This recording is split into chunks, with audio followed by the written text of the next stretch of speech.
I feel as though this didn't start that day. This was in you. Yes. You know, it was interesting. I can look back and I can see the different things that happened in my life to prepare me Yeah. to be able to respond the way that I did. I obviously didn't know that those things were happening for that reason, but now I know why they were happening. Yeah. Sure. Yes, exactly. Exactly. Well, thank you for coming. Yeah, we've been talking about you all week. And I feel nervous because you have accomplished so much. You have really accomplished and are doing so much. Do you see that in yourself? Well, actually, what I've been able to do is catalyze a lot of other people. And so there's a lot of people that are working on this together, and a lot of volunteers, and I appreciate that. It's a movement. And Yeah. it was a movement on purpose because we all are in this together, Yeah. and we all have to come together, take responsibility to be part of the solution. And we can do it. We can Yeah. do it. We are doing it. Yep. Yes, totally agree with you. Yeah. Your book is beautiful. Your book is amazing and vulnerable. Yeah. You know, it's so fast. You can't put it down. Like, you know, it's just so vulnerable and beautiful and life affirming. Thank you. It's a quick read. All of the proceeds, 100% of the proceeds go towards the Choose Love movement and help us do what we do. That's fantastic to know. So I want everyone to buy and read the book, and maybe you'll tell me after we're done where the best place to do that is. Okay. Sure. Yes. And so thank you for that. It's really just a beautiful gift to the world, your book. Thank you. You know. Thank you so much. I appreciate that. I feel like, how could I do anything but after, you know, what happened to my son, Jesse, but also what's happening to our children in the world, Yeah. that is preventable. Yeah. And every school shooting is 100% preventable. You will not hear very many people say that. In fact, I've only ever heard one other person say what I think is pretty obvious. And that was Molly Hudgens, who personally disarmed a student who had come into her school. She's a school counselor. Wow. With the intention of doing mass murder. And she had personally disarmed him. But she said that every school shooting is preventable with one word. And of course, I was on the edge of my seat and I was thinking, wow, somebody's actually saying what I say. I know the word. I know the word. It's love. It's love. And she said, hope. Oh. And I thought about that and I thought, wow, yeah, she's right. She's right, because you would never perpetrate such a crime unless you were hopeless. But of course, you need to have love. You need to have experienced love. You need to be loved in order to have hope. Yeah. I think there, Gina. Agreed. Yeah. So Scarlett, I just want to have a little background about you. Were you raised with a spiritual foundation?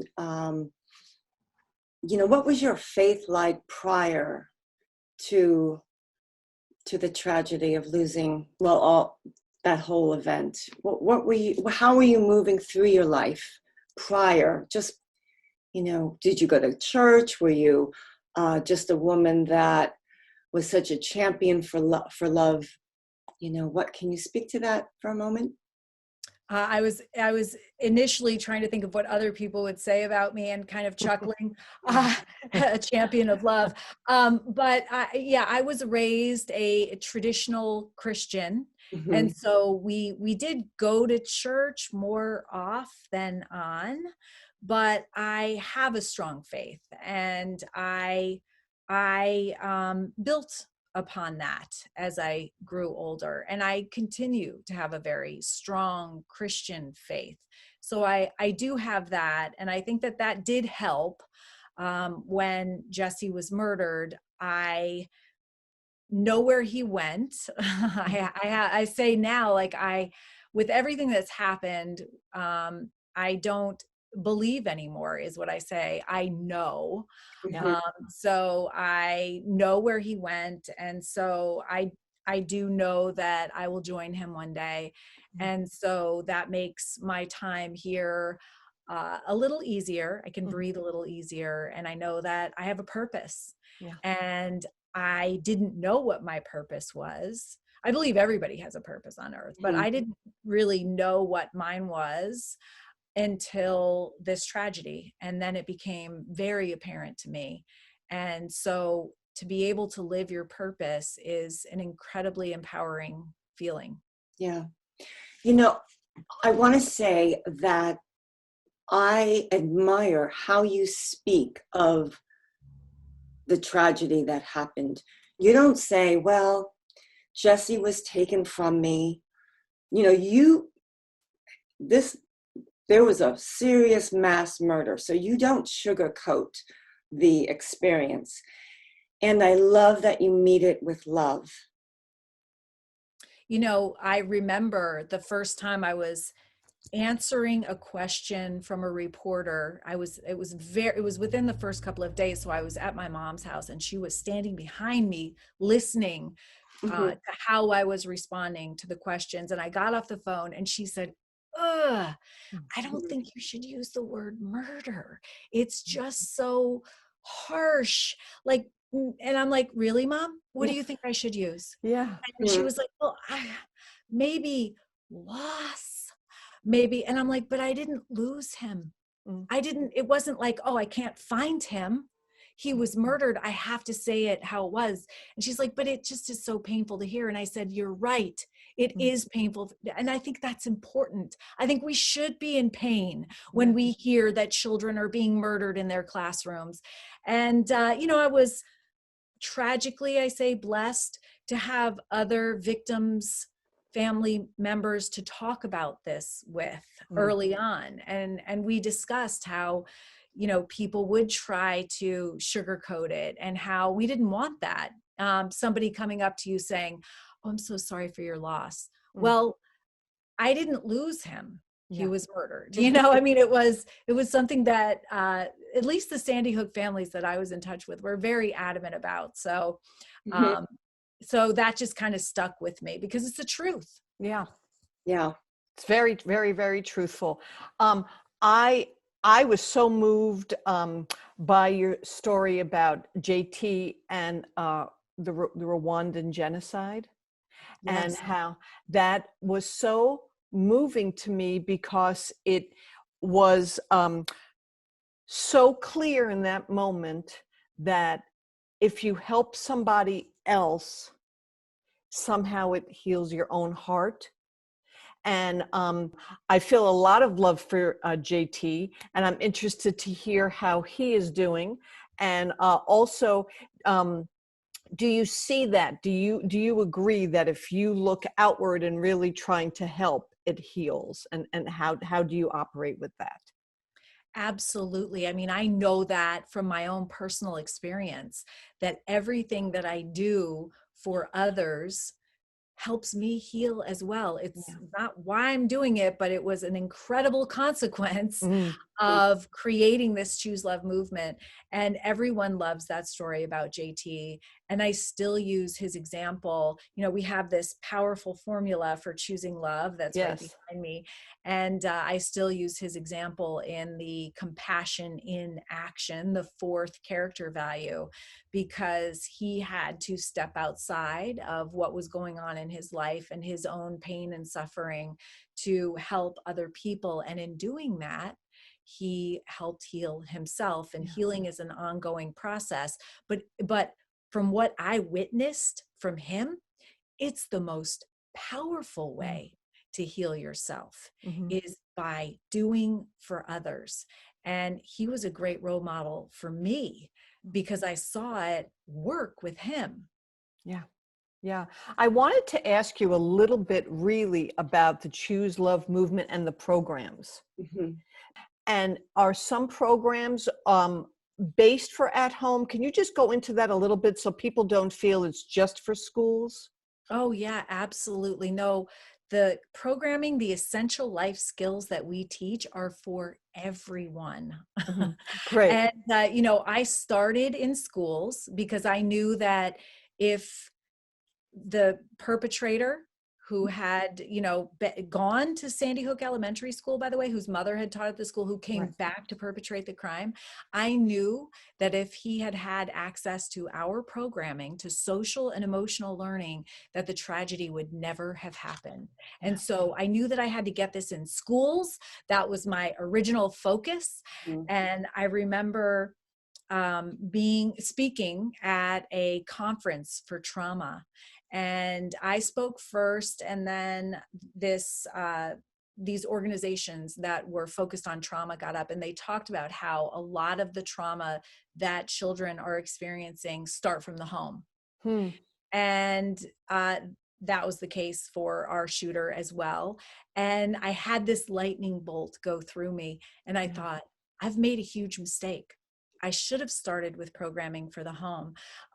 So we put together programming that coordinates with what we're teaching in schools, but for the home as well. I like using myself as an example. Mhm. I was 44 years old when Jesse was murdered, and I did not have these essential life skills that I'm talking about. I'm talking about knowing how to have healthy relationships and meaningful connections, knowing how to manage your emotions, knowing how to make responsible decisions and actually grow and be strengthened by difficulty and challenges and roadblocks that you face in life.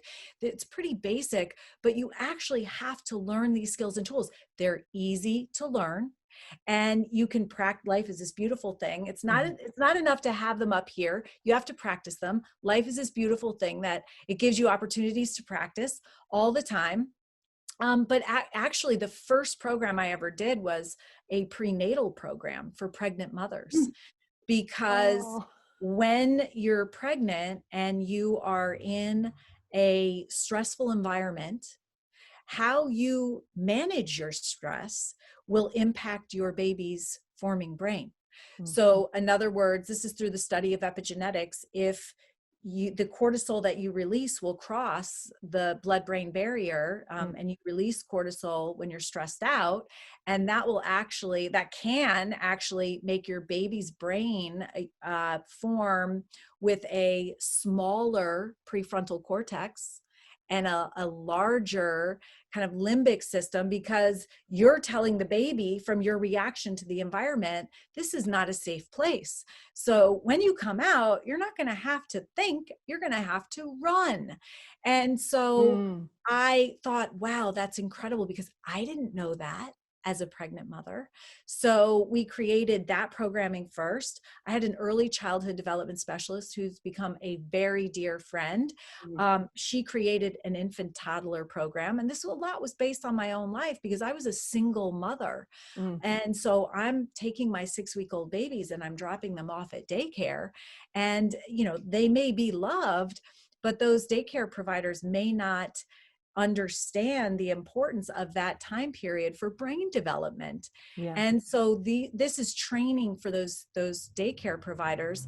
And then we go into programming for pre-K through 12th grade. It's scaffolded all the way up. In fact, we took the opportunity during COVID to go through all of our programming. We created new programming called Choosing Love in Our Brave New World, because I was talking about this kind of post-COVID world as a brave new world. So this literally is programming created to meet kids and educators where they are and give them specific skills and tools that they need right now. And then that goes right into upgraded programming that is upgraded to reflect our current environment.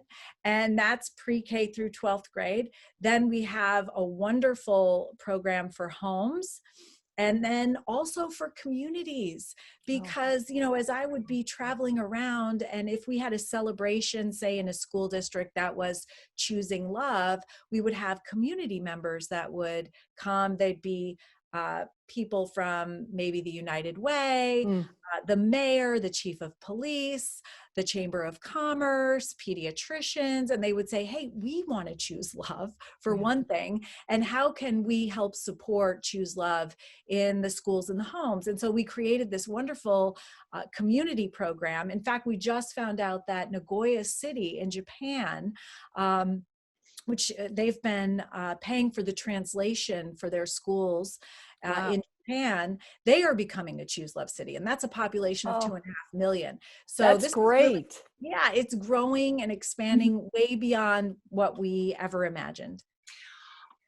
Okay, Scarlett, when you say a program, is this something that you sign up for, you get a packet in the mail? Is this something you go online, put your email in, and you get a curriculum? Like, what's the program? Such a great question, because it is a program, but program is a little bit of a misnomer. First of all, in order to access, you can go to our website, chooselovemovement.org. You can register, and then you have access to everything that we have at no cost. It's no cost because my son was priced out of the market of social and emotional learning. The district had spent so much money on a program because they're very expensive that they couldn't afford to train the teachers. So I was told the program never got out of the box. And that's why I thought, you know what? This would have saved my son's life, and this can reduce and prevent so much of the suffering that we're seeing in our world, including mental health issues, bullying, substance abuse, so much anxiety. So it has to be, for me, it had to be free because every child deserves access to this. These are called essential life skills. They're what they can take with them for the rest of their lives. I mean, this is what universities and employers are looking for. Right. So everything's free. You can access everything on our website. And for schools, it does look like programming. So you can go on and you can download, and there are a couple different ways that you can do it. You can either download the actual lessons, or you can do them online, and you teach them. And it's one lesson a week, but then there are practices, because it's not enough. I mean, you may have people that are out there listening saying, you know what, I know all of this. I have all these skills and tools in my head, but you have to practice them. You have to put them into use, and you need to be able to thoughtfully respond to what happens in your life. And that's really what we teach. And so there's something for everyone on the website for sure. That's fantastic. I have to be honest, I have a hard time sometimes choosing loving thoughts, and I make my best effort, but I feel like sometimes that's a challenge. Do you ever feel that way? Don't tell anyone, but I don't always choose love either. Well, that makes me feel a little better. Thank you. Yeah, I mean, we're all a work in progress, but I will say that I've gotten to a point that when I don't, it doesn't feel good. And I know what I need to do to correct. Right. There's so much in the world, so much at each other. That it used to be that I felt like we could have a conversation about disagreements. And now it feels that it escalates very quickly with political views, religious views, every moral views, everything, vaccinations, masks. I mean, like everything just becomes a point of seeming contention. I don't believe that's the truth. I think it's fear that people are just a little afraid. But in those moments, like in those real one-on-one world moments, do you have a couple of tips? Is it like stop, don't respond? Is it say I love you? Like, do you have a couple of tips to get through those moments? I wonder how that would go across during one of those. Right. Someone's yelling at you. Wait, I love you. Hold on, hold that thought. Yes. And by the way, I completely agree with you. I believe that everything is a choice that we make. And the basis of that choice is either love or fear. And the outcomes look vastly different. So whenever you have conflict, you absolutely are dealing with fear. And, you know, I can tell you what I try to do. I try to, and I'm not always successful, but start with being in the present moment.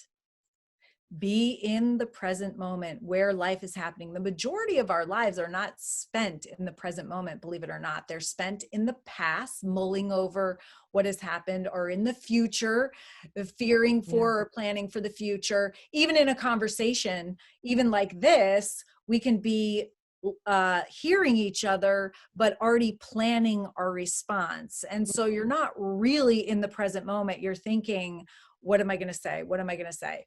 And so when you're in that moment, when you have conflict, really remind yourself, okay, I want to be in the present moment. It's so easy to get into the present moment. Just thinking that you want to be in the present moment helps bring you there. You can really focus on what the person's saying. The only objective you have is to listen. Listen with compassion. And then if the other person is heated, think about what you said, that if they're upset, a lot of times it's really the basis is fear. Mhm. And in that way, even anger, the basis of anger is fear. You know, if you know about the anger iceberg, when someone is angry, it's the tip of the iceberg. That's what we see. We see their anger, but we know that there's always an underlying feeling to that anger. And so we may not know what that is, but know that there is. And it could be fear, it could be overwhelm, it could be anxiety, it could be so many different things. But understanding that, you realize that that calls for compassion. And when you're mindfully aware of that, you're in the present moment, you're feeling compassion, it definitely helps you to not escalate the situation. And hey, everybody has something that we can learn from. Think about, you may not agree with 90% of what they're saying, but find what you have in common. There's got to be at least 10% of every conversation where you can find something in common, or there's something that you agree on, and you can take that 10% and you can build upon it. I love that, what we have in common. That's true. But we can't find that space when both sides are reacting and coming from their amygdala, their freeze, fight, or flight part in their brain, because that literally cuts off our prefrontal cortex. So we're literally at that point, we're not thinking rationally. So really, we need to come to the present moment, take a deep breath, and really listen to keep our own prefrontal cortex is online. You want to be able to thoughtfully respond to that person, because if you start ranting and railing, that other person is looking at you going, well, they're not using their emotional intelligence. And if you want to be the one with the emotional intelligence in the conversation, you will be the one that is thoughtfully responding and really present and really listening. Yeah, I've also found if I don't have to feel that I have to make a point. Or be right. Yeah. Right. Be right, or be happy. I've been there. So yeah, I know. It's totally, sometimes I think the worst moments are when you're really, well, they're not getting it. I'm going to change their mind. I'm going to teach them something that they don't know. They're going to walk away and go, what was I thinking for the past 60 years of my life? It's just, exactly. I don't think it's going to happen, but I think they're like, I know that if the moments that I have met somebody with love when I have been in a place of fear has definitely worked out better. Do you know, I've never said to myself, oh, I shouldn't have met them with love. I've never said that. You know, I've always said, oh, that worked out better. That was a better choice.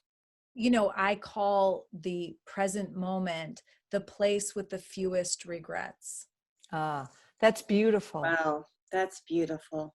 Yeah, because, you know, even raising my kids, I always practiced being present with them in the moment because I knew, you know, this is one moment that I will never get back with them.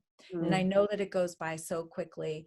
And then, of course, you never plan for something tragic to happen. But when Jesse was murdered at 6 years old, I had very few regrets because I spent all of that time at least attempting to do my best to be present with them. And that is the way to live life with the fewest regrets. Even in my book, I have the last time I ever saw Jesse, I walked him out by the hand to meet his father who was picking him up at the end of the driveway.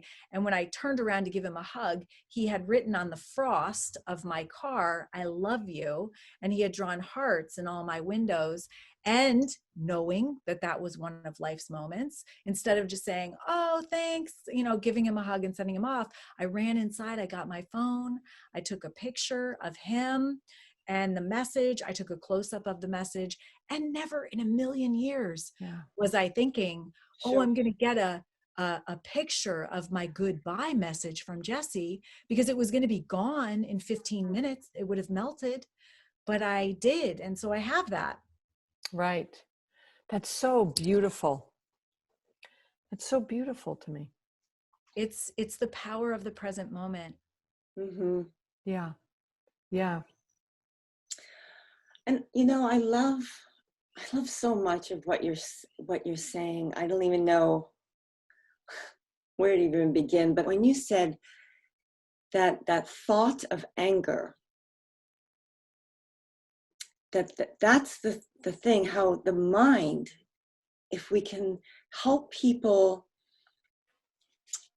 take a moment, there's a thought of anger, I will, you know, and so, you know, and get in preparation for our interview today, I thought, you know, I looked at a few TED Talks and I was just so enamored by you. And I thought, wow, she's so in alignment with the philosophy of science of mind. Have you heard of that at all? Science of mind. So change your thinking, change your life. And you're so in alignment with A Course in Miracles. I don't know if you know that. I do. I mean, if you think about it, we're in alignment with a lot because we're talking about love. Yes, you are. absolutely. And, yeah. And I thought, and so it came to me, I thought, look at how it's like the epicenter of everything is love. You know, we think we need more money to heal homelessness. We need more money, but we just really need to remove the blocks of fear so that we can move and be in love. So how are you wanting to see the Choose Love movement evolve now? Because you've come a long way. Yeah. I mean, look at you. Yeah. Like a wildfire. Yeah. Great. I thought you were going to say wild woman. That too. No, I was actually going to say that cigarette commercial. You've come a long way, like that. Oh yeah. Virginia Long Slim. Right. I guess they did a good job, right? That we still remember that. Yeah. So we've actually done more with social and emotional learning than anyone else within the past 5 years, within the past 3 years. It's absolutely incredible, by connecting with courageous leaders. That was the key. And we met a courageous leader in Governor Sununu, actually in New Hampshire, and he chose us as the backbone of his statewide school safety initiative. Wow. So previously, we had thought about school safety as hardening schools. And that's, of course, how we normally think. We're reactive. We focus on the negative. Of course, if you look at the pathway to violence, it starts with a grievance, ends in an attack. Of course, we'd be focusing on that attack end. Mhm. But his school safety task force was focused on proactive prevention. They were focused on, dealing with the aftermath as well, but also proactive prevention. And they realized that school culture is the most important part of school safety, because when you have a loving, connected, compassionate school culture, that can reduce and precede a grievance from even happening. Or if one does, and they do, it gives educators and students the skills and tools they need to manage that grievance before it escalates into an attack.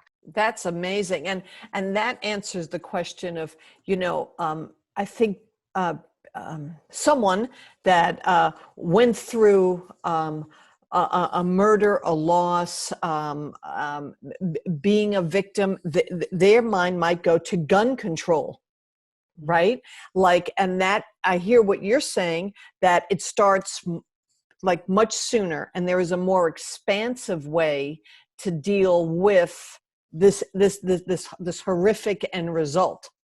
And that starts but I did have a question for you. So if I wanted to bring that program into a high school, would they have had to have started at kindergarten, or are they contained? They're self-contained. You can start at any time. Okay. Anytime. Go online and check it out. They're easy to teach, easy to learn. The educator can learn right alongside the student. So there's really no need for training, although we do have free training modules online, and everyone can be choosing love together. What's your dream? My goal in life is to make sure that every child has access to what we know is in their best interest, and that is social and emotional learning. It doesn't have to be choose love, but they need these essential life skills, and Choose Love is a fantastic way of doing that. In fact, up until Choose Love, schools and mostly guidance counselors, because a lot of times this falls on the school counselors, and so they're kind of pulling from different things that they like, and they're putting it together. This was the first time that everything was in one place, and then aligned with the American School Counselor Association Mindsets and Behaviors for Student Success. That's fantastic. That's great. Is there anything else you wish that our watchers, readers, listeners would know or do? Well, the amazing thing about the Choose Love movement is that this has been spread by word of mouth. Yeah. And it's pretty amazing to me that still, even in the era of social media, that word of mouth is still the most powerful way of spreading this message. And so I would ask everyone, I always say everyone can be part of the solution. I would ask that everybody that this touches to please talk about this, talk about it with your friends, go online and check it out. Talk about it. If you're a teacher, go back to school and create, a Choose Love champion group and just start teaching it and see what you think. You can see the benefits so soon after you start. And help us. Help us, because this is how we've been able to spread to over 10,000 schools in every state and 112 countries now and counting, is by people like you talking about this. And by the way, having the courage, those leaders out there that are listening, to bring it in, to do something in a different way, to step outside of your comfort zone.